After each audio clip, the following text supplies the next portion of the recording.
আসসালামু আলাইকুম। কেমন আছেন সবাই? আশা করি ভালো আছেন। আমি আজ আপনাদের সাথে শেয়ার করব ডিম ডাল। এই ডিম ডালটা দেখতেও যতটা সুন্দর হয়, খেতেও কিন্তু ততটাই মজা লাগে। তো প্রথমে এখানে আমি ৫ টা ডিম আগে থেকে সিদ্ধ করে পরিষ্কার করে খোসা ছাড়িয়ে নিয়েছি। তারপর এটা আমি হালকা করে কেটে নিব।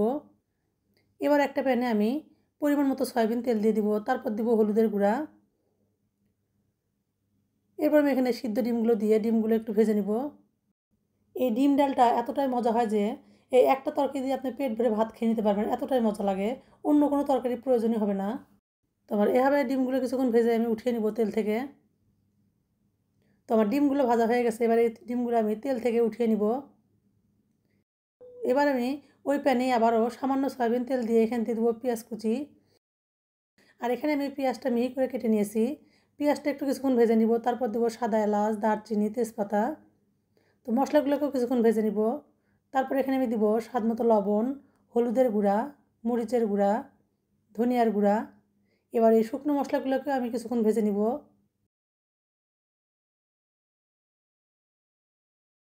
এরপর আমি এখানে দিয়ে দিব জিরা বাটা, আদা বাটা, রসুন বাটা। এবার এই বাটা মশলাগুলোকে আমি কিছুক্ষণ তেলের ভিতর ভেজে নিব।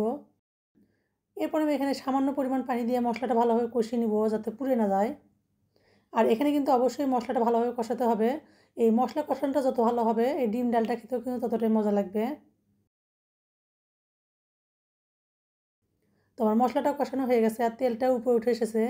এবার আমি এটা নাড়াচাড়া করে এখানে দিয়ে দিব মসুর ডাল। ১ কাপ মসুর ডাল ১০ মিনিট ভিজিয়ে রেখে পরিষ্কার করে ধুয়ে নিয়েছি। এবার এই মশলার সঙ্গে মসুর ডালটা কিছুক্ষণ কষিয়ে নিব।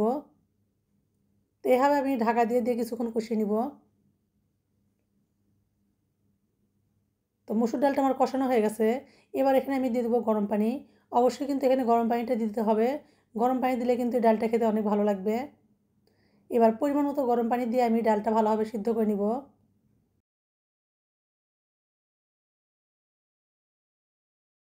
এরপর আমি এখানে দিয়ে দেবো আস্ত কাঁচামরিচ। আবারও এটা কিছুক্ষণ রান্না করে নিব। তো ডালটা যখন এরকম সিদ্ধ হয়ে আসবে, ডিমগুলোকে দিয়ে আমি আবারও ঢাকা দিয়ে কিছুক্ষণ রান্না করে নিব।